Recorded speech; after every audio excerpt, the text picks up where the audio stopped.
Mutton curry చేస్తున్నా. దానికి కావాల్సిన ఆనియన్స్, కొత్తిమీర, ఒక టమాటా, కొన్ని జీడిపప్పులు, కొబ్బరి, పచ్చి కొబ్బరి, అల్లం వెల్లుల్లి అన్నీ వేసి మిక్సీ చేసుకోవాలి. ముందు ఆయిల్ వేసుకుని ఇది వేగిన తర్వాత ఆనియన్స్ ఈ పేస్ట్ వేసి కుక్కర్లో 6 విజిల్స్ ఉడకబెట్టుకున్న మటన్ అది వేసేసి అల్లం వెల్లుల్లి పేస్ట్, ఉప్పు, కారం, పసుపు, గరం మసాలా వేసి అంతా దగ్గరికి మగ్గిన తర్వాత కొంచెం వాటర్ పోసి దగ్గరికి ఉడికాక మటన్ కర్రీ రెడీ అవుతుంది. ఇవన్నీ పేస్ట్ చేసుకోవాలి. జీడిపప్పు, కొబ్బరి, టమాటా, అల్లం వెల్లుల్లి. మటన్ కుక్కర్లో 6 విజిల్స్ ఉడకపెట్టా. ఇదిగో పేస్ట్ రెడీ అయింది. కొబ్బరి, టమాటా, అల్లం వెల్లుల్లి, కొన్ని కాజులు వేసి చేసిన పేస్ట్. ఆనియన్స్ వేగిన తర్వాత మటన్ వేసుకోవాలి. తర్వాత ఈ పేస్ట్ వేసుకోవాలి. ఇవన్నీ మగ్గిన తర్వాత ఉప్పు, కారం, పసుపు, గరం మసాలా అన్నీ వేసుకుని అల్లం వెల్లుల్లి పేస్ట్ అన్నీ వేసుకుని దగ్గరికి మగ్గిన తర్వాత కొంచెం వాటర్ వేసుకోవాలి. దగ్గరికి ఉడికాక అప్పుడు మటన్ కర్రీ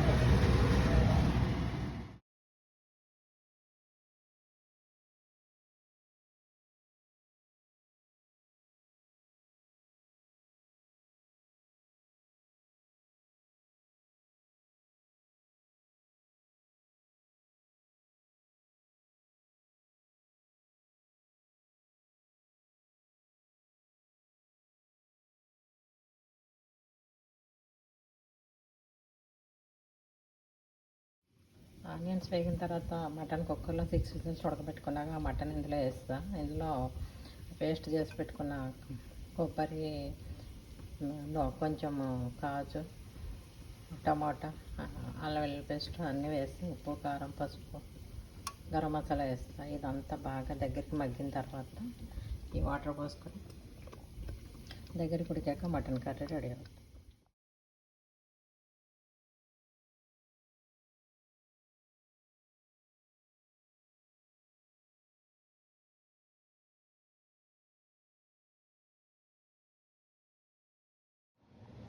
వెజిటబుల్స్ రైస్ చేస్తున్న ముందు ఆయిల్ కొంచెం నెయ్యి వేసుకుని అందులో మసాలా దినుసులు వేగిన తర్వాత ఇవన్నీ వేపుకొని కొన్ని గుడ్లు వేసుకొని అవి కూడా వేగిన తర్వాత ఉప్పు, కారం, పసుపు, కొంచెం బిర్యానీ మసాలా వేస్తా.